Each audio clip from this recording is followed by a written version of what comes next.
Meron hong panibagong script itong mga DDS supporters para ho magmukhang masama again and again and again ang mukha ng administrasyon ni Pangulong Bongbong Marcos. Para sisihin na naman ulit itong administrasyon na to. So ngayon, merong post itong si Banat Bay na nakaka-receive daw siya ng death threat. Banta daw ho sa kanyang buhay. At nagmamakaawa siya na paimbestigahan daw ito. Ay, di ba, lawyer yung tatay mo. Eh, bakit hindi mo paimbestigahan sa kanya? Now, binanggit niya sa dulo ng video na ginawa na nila ito kay Tevis at kay Bantag.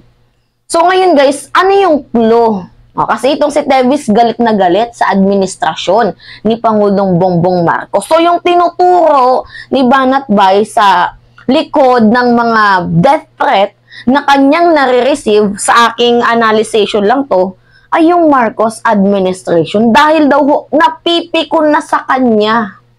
Kay Duterte nga hindi napikon si Pangulong Bongbong Marcos tapos ayong mapipikon, abay tarantado. 'Di ba? Si Sara nga yung totoong pikunin dyan eh. Kasi hinamon niya itong si Arturo Las Cañas, nakasuhan siya. Kasi sabi ni Arturo Las Cañas, self-proclaimed niya na dating hitman din siya and dating miyembro ng DDS, na itong si Sara Duterte daw ay pasimuno ng Oplan Tokhang. So related yung kanyang pangalan dito sa extrajudicial killing. And then, nung narinig ni Sara Duterte itong issue na to, abay nagpumutok ang kanyang butsi at nag-amok. Nakasuhan siya kung totoo man ho ito. So ngayon, ito na nga 'di ba si Pangulong Bongbong Marcos nga hindi nag-react nung tinawag na bangag, addict, 'di ba? Nagpupulburon or kung ano pa man weak leader, nagko-cocaine. Hindi nga nag-react si Pangulong Bongbong Marcos nung sinabihan siya ng mga Duterte tapos ikaw magre-react sa iyo si PBBM. Utot mo blue. So ngayon guys, panoodin natin, halos mangyak-ngiyak na siya.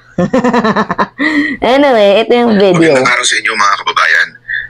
Gusto ko lamang po na i-update kayo sa issue nitong threat. May isang araw diniscuss ko na po ito sa inyo pero hindi pa ho kompleto. Dahil akin po itong pinag-iisipan kung nararapat ba na gumawa ako ng video just in case may mangyari. Nitong January,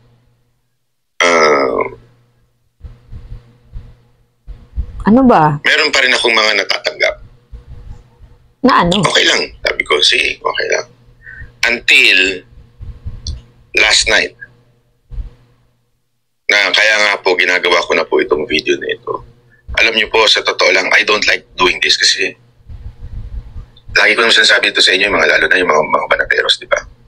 Minsan kasi may mga vlogger dyan na they think na the world revolves around them. Sa akin po kasi hindi. I really do. I'm just a messenger. I don't want to be the topic. Diba? As much as possible, I don't want to center to myself. Ayokong, alam mo yun, feeling masyado na ganito importante. Hindi ko yan tipo dahil wala lang ako, isa lang akong tao. I mean, compare sa ilang milyong mga Pilipino, ano ba naman ako? Yun ang lagi nasa isip ko. Okay yan, ganyan-ganyan. But last night, I received a very concrete news. Ito kasi yung konteksto nun. You can check, you can verify if you want. Ano nga? Before, noon pa, wala pa sa politics, medyo pumasok po ako sa isang ahensya ng gobyerno. And then? Just to be honest, sa NBI po. Although it was not an organic, I made some friends. Siyempre, meron tayong mga makikilala. Ito nga isang kaibigan po natin, na lehitimong agent. Kasi dalawa po yan sa NBI. Meron yung talagang agent, which is yung abogado and certified accountant. Yun yung mga lehitimong organiko. Lehitimo naman din isa. Yung isa naman yung confidential agent. Usually ho, itong mga confidential agent, wala akong sahod dyan. Okay? Sila ho talaga yung usually tumatrabaho doon sa mga nababalitaan natin na hindi magaganda. Okay. So, itong friend ko na organic agent, nagsabi sa akin yesterday na merong mga CA, di umano, o yung confidential agent, di umano daw nagpaplanong dukutin ako. daw ito ng kanilang isa sa mga boss. Hindi ko na lang po papangalanan kung sino po ito. Parang pag. Pero alam ko namang may idea na kayo. Alam mo, hindi na biro, nagtanong-tanong na ako kasi gawain po talaga ng iba yan, ng mga ibang tiwaling. Hindi ko lahat ng confidential agent tiwali. Ako po ay naniniwala pa rin po sa ahensya, sa NBI. Actually, kung makarating po sana sa inyo to, maimbestigahan nyo. Kasi itong mga NBI na ito po ay mga profesional. Yung mga abogado dyan, yung talaga mga organic. Ano ibig sabihin nito? Hindi ho yan nawawala. Magpalitan man ng presidente, magpalitan man ng appointing authority, hindi ho yan nawawala. Continuous ho sila. Kaya mga professional po yan. Usually, itong mga confidential agent, ito po yung mga bata ng mga in-appoint. Nung kasalukuyang boss. Kasalukuyan. Administrasyon na yun. O di kaya itong mga tao nung in-appoint doon na mag-head. Yan po ang mga CA. Kaya kasi nga po, hindi sila makapasok ng agent dahil nga po hindi sila abogado o kaya certified accountant. So, yun po ang sitwasyon. So, nung nalaman ko po yun, siyempre po, para sa kaalaman ng iba, nagdodobling ingat ako at nagdodoble rin po ako ng seguridad ko sa aking buhay. But again, as I've said kahapon, isang araw, sabi ko nga, lahat naman po tayo dyan ng patunguhan. Diba? Ako naniniwala ko dyan At yan ang isang bagay na pinaniniwalaan ko with all of my heart. Sabi nga nila, diba? To live is Christ and to die is gain. So hindi po ako natatakot. As a matter of fact, I'm okay. Bakit po? Di tapos na ang problema sa mundo na ito. Kasama mo ng Panginoon. Again, I'm not ulitin ko, hindi ko po sinasabing ako'y banal. Pero tinanggap ko ang kapatawaran na binigay ni Kristo sa akin. Wow, himala.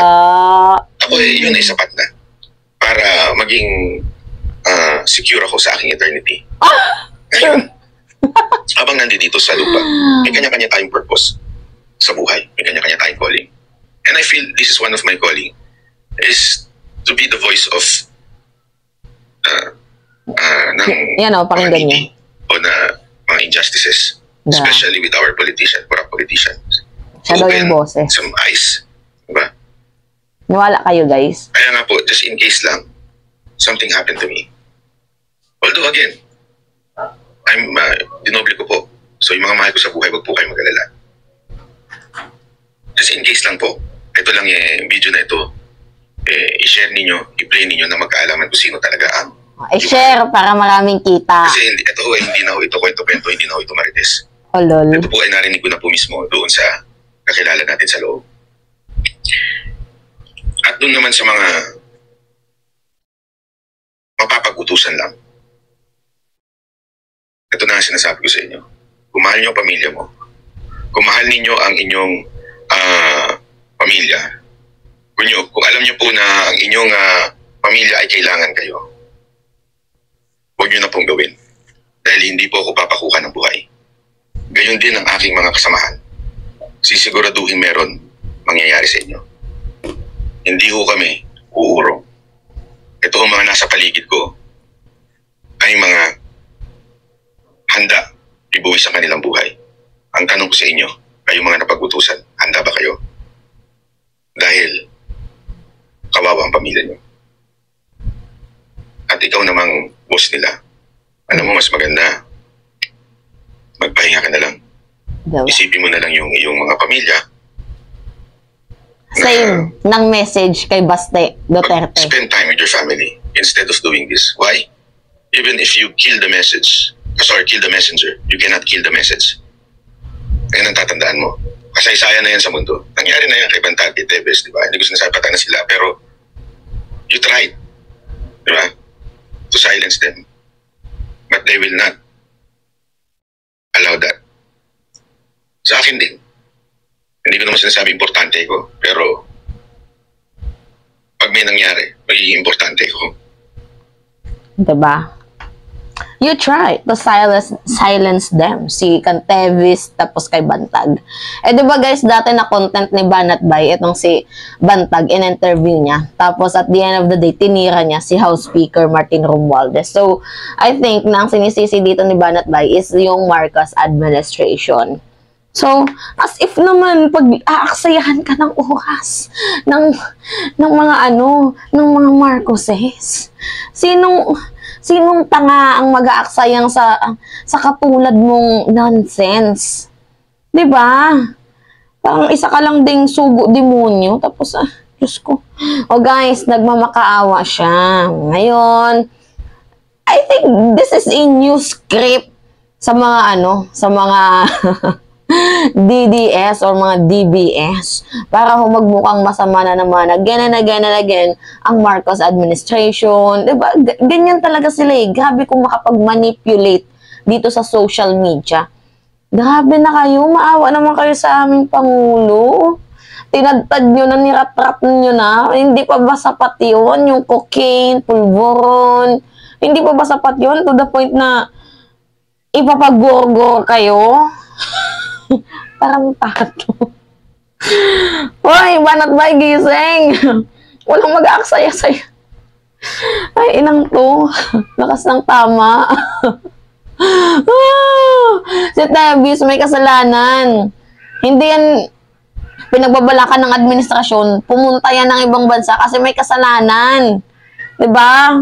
According to the news, sumigit 20 to 15 to 20 people ang kanyang sinukti. Tapos ngayon, nagtatatakas doon sa ibang bansa. Ayaw harapin yung kaso. Same as din dito kay General Bantag.